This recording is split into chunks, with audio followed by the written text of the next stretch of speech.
That was a pleasant farewell from Vuda. Those people are awfully nice.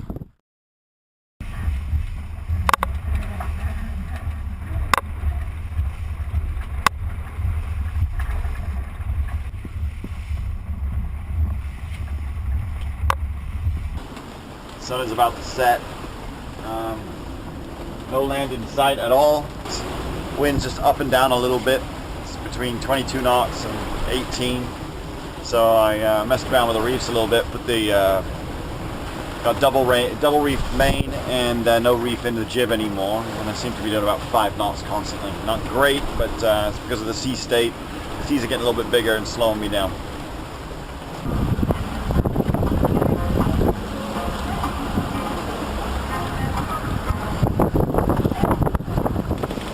First dinner right here. A little bit of takeout Chinese food, some chow mein. The sun's just about setting. And it looks like it's going to be like this all night, so I should get a decent night's sleep. I'm a little tired.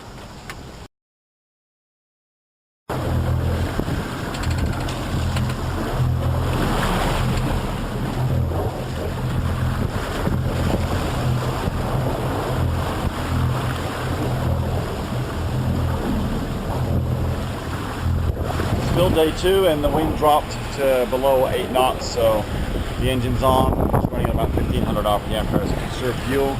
So motor sailing probably for the next 3 or 4 days, I think.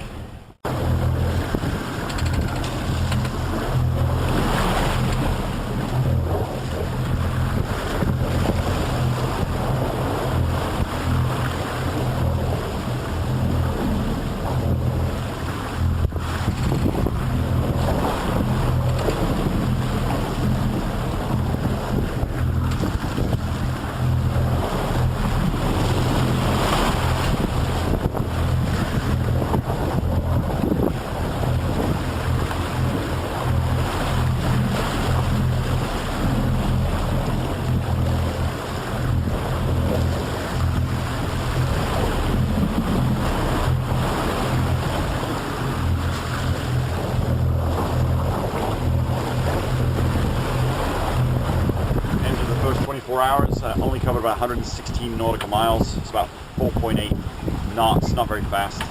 Wind's been pretty light and it was kind of all over the place last night. I had to keep adjusted sails, doing a lot of reefing and then shaking reef out, etc, etc. It's getting a little cool at night. I'm guessing it's dropping about 2 degrees per day all the way south.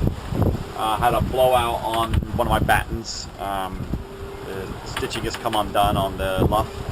Hopefully the one above and below are strong enough to hold it, but I'll wait until we get some calm weather and I'll get out there and see if I can try and sew it up, do a quick patch job. Other than that, everything's okay.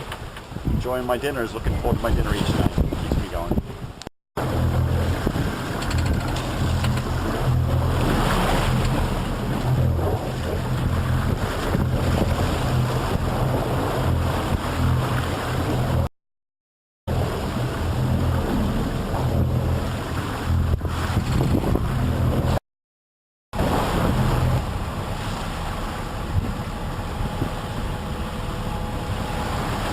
So that's the sun setting on the third day. Covering pretty good ground, averaging about 120 nautical miles a day. Today was an interesting day. I woke up this morning and I saw a boat on the horizon. She's probably about 15 miles away. Just only see about half of her mast. I tried to get her on the radio, but had no luck. And then a few hours later, I intercepted some radio chatter between Kiros and Blue Wonder, and I was able to talk to those guys, and I think one of those boats was probably the boat that I did see earlier. I couldn't see them at that time. They were obviously over the horizon, but their masts were high enough where I could pick up their radio information, and we exchanged weather information and shared strategies.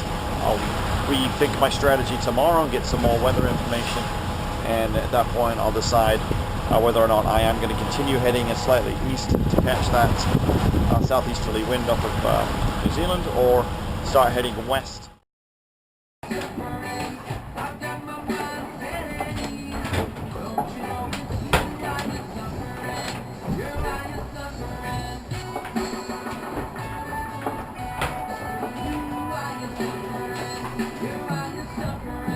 Okay, day 4. We just, it's about 2 o'clock in the afternoon.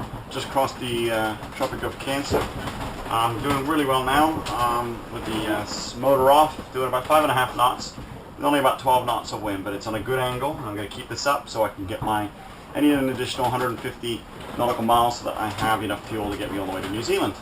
I've just been watching The Gambler with Mark Wahlberg on TV. But I've been sleeping in the main salon here just because it's easy to lean against that back section. But I think tonight we should get no wind and I'll be upright, so I'll probably go back to my bunk. This is our storage area up forward. It's a bit messy. As you notice, the gimbaled stove, so I can still cook while underway, make coffee, etc. Going aft now. We only use this as a toilet, not a shower. The other one up forward is the shower. This is a spare cabin, and this is our main cabin where Deb and I usually sleep, back in this little area back here. So this is where I do a lot of the calculations. You can see some of my trigonometry, trying to calculate best angle of attack, etc. I use my iPad mostly for navigation, and going back up the companionway into the cockpit. It's a beautiful day, a bit cool, nice stiff breeze.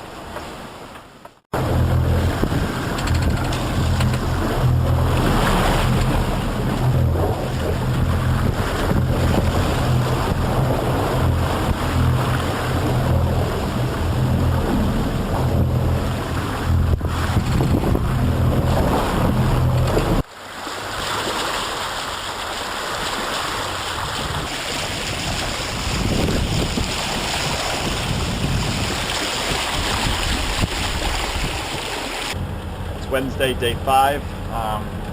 The wind has calmed down a lot. As you can see, the ocean is like a lake. Only blowing about 3.5 knots out of the southeast. I really can't use it. I got the sails up to help a little bit, everything that counts. But just motoring along about 5 knots right now. Very slow going, but at least it's nice and calm at night and I get lots of sleep. Did get woken last night though by some flapping on the deck. Usual culprit, a large flying fish. Jumped onto the boat, so I got up and saved him.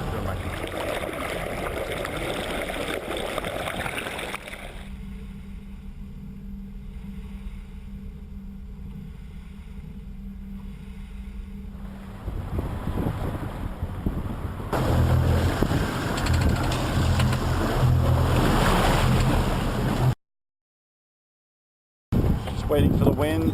It's still pretty glassy out here. A few more hours I should get a little bit of a breeze, get the sails up, get sailing. I've just been enjoying looking at all of these jellyfish. There's these little jellyfish that sit on the surface of the water, and they have a section of their body that sticks out. I'm assuming it acts as some kind of sail, and then there's a single tentacle underneath with one fish. They all seem to have one fish that swims around the tentacle. I'm assuming they live symbiotically, like this one over here. You notice the body sticking out of the water. It's kind of shiny, and that I assume is the sail, and you can see this little fish next to it, and a big long dark tentacle that hangs down beneath the surface. So I want to share with you something I invented today.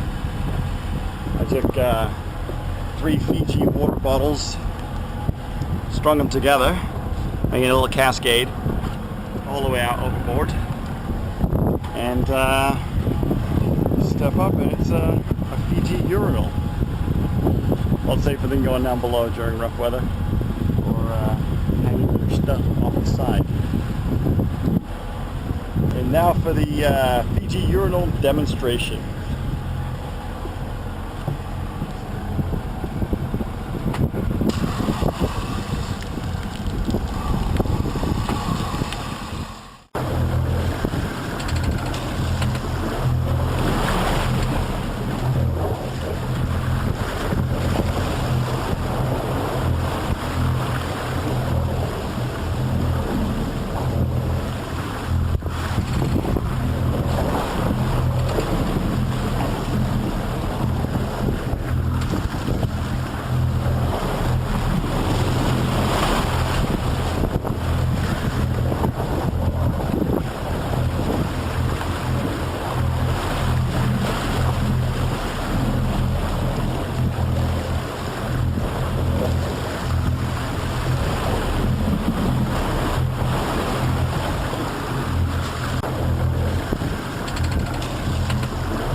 The 6th night, and I'm getting ready for building winds. I've got the main up. I had the jib out, but it was just heading me too much, so I pulled it back in. Getting ready to reef because on the horizon we have a bit of a squall line, and I'm ready for that to hit us soon. So just getting ready, just in case it does. I only have the main up anyway, so it's not a big concern. But take a look at this.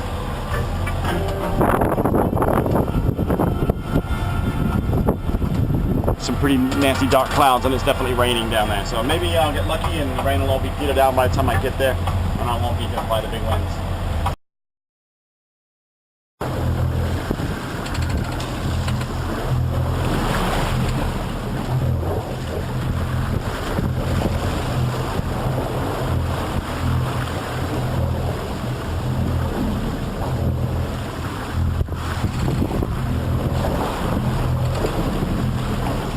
Day 7. Last night was really rough. Horrible winds on my nose. Nothing I could do about it. I was probably going 3 knots all night, and it was really rough. It's got a little bit better. The winds are up to probably around 25 knots right now. I got about a 40-degree angle on the wind. It's very rough sea state. I got the main double reefed, as you can see right there, and I got about 20% of the jib in as well. Got the motor on as well. I just want to make really good time, try to get out of here. I want to try and make Oakwood by Sunday night instead of having another night out at sea and pulling in Monday morning. So I'm pushing as hard as I can.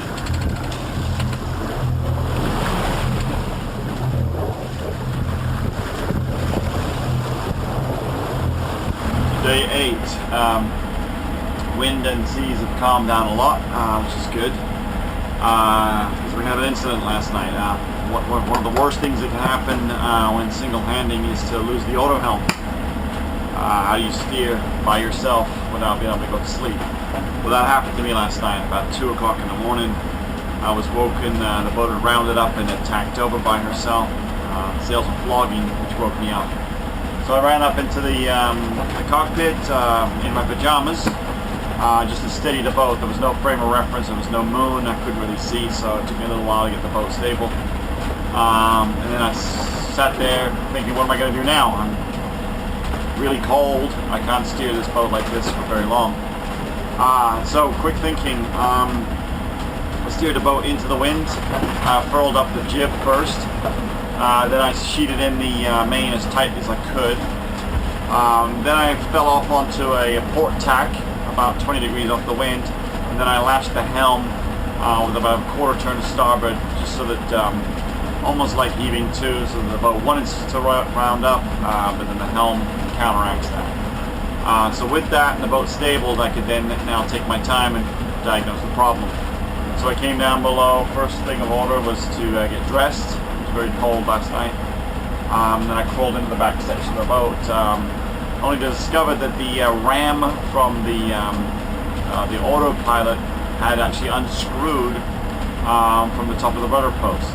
So not a big deal, but could have been a disaster for something else.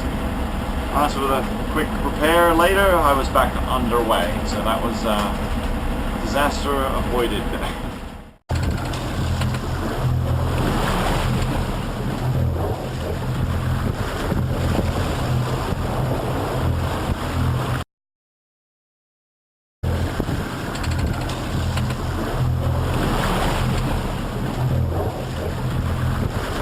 Day 9, final day, about 100 miles to Opua. I got some great winds, but I still have the motor on, just trying to make really good time. I want to get there a little after sunset. About 5 miles from the Bay of Islands, I'm having my last meal. Dal curry soup with grilled chicken. Alaska grilled chicken, so they can't confiscate it. It's going to be in my belly.